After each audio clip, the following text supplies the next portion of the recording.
Stakeholders have many ideas about the various forms of consolidation and their implications. Some of the ideas are based on fact and experience, whereas others are based on emotion, anecdote, and advocacy. As a result, many misconceptions exist.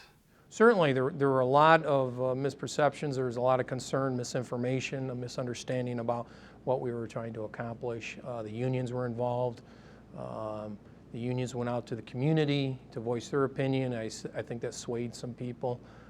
There were some comments made on the political end of the spectrum that did not help with the initiative when we tried to pass a vote with the community.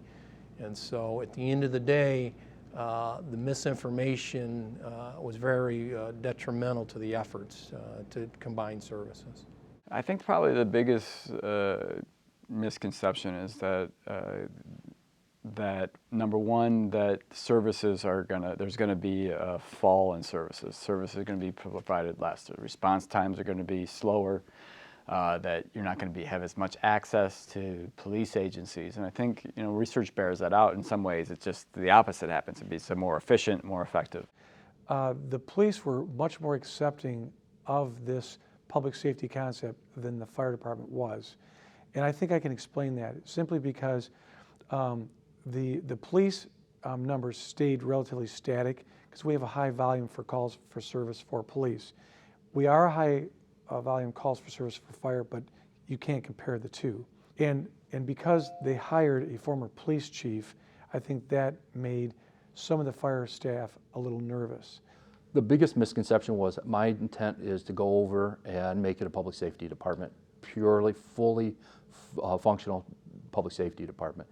And I've been in my position for about 5 years now, and that has not happened. And so I have members on both sides that have asked if that's the direction they want to go, and they show interest in going that direction, but I told them right from the beginning that was not my intent. Well, I think one of the big concerns is that lots of people will lose their jobs. My sense is that really hasn't happened very much.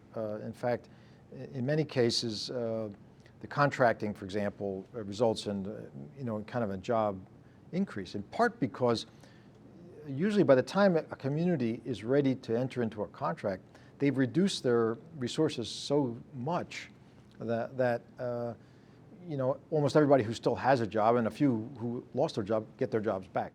I think there is a misconception that you're going to lose control of your agency. Most police agencies aren't under anyone's control anyway. You enforce the law according to the law and according to the needs of the community. And when you allow politics to mingle with law enforcement, it's a slippery slope. One of the misconceptions about contracting is that you lose your identity, that you become a number instead of a real identity. And I think overall, sheriffs are aware of that, and they need to constantly be working on the fact that there is customer service involved, they're not just a number, and that we do have to provide good service to our customers. Well, I think there's a lot of misconceptions, and I think one of them that we have kind of fought is that citizens feel that when you have 2 or 3 deputies assigned to this particular township, they think that these deputies are going to respond from all over the county back into their township and then leave again. And our county is 750 miles, and when you contract with a township, you stay in that contracted township. You don't leave. You own it, and you're not being pulled out to go to other calls. You're not just showing up when you're needed. You're there all the time. So their fear was I would take my pet department, the police, who I'd trained for 13 years, and say, we're already working, we can do your job. Your job's a piece of cake, see you later. So their paranoia was that that's what I would do because I couldn't talk to them. In addition to that, it was really fueled by the secrecy, because during the whole process, there was a lot of behind the scenes stuff with the city manager and the city council, and it took, after that broke, it took almost a year before we were able to actually put the pieces together to make it work, where we could dialogue and make things happen. There are many misconceptions about consolidation and contracting. Research and analysis can help to illustrate how these efforts work and facilitate fact-based discussion.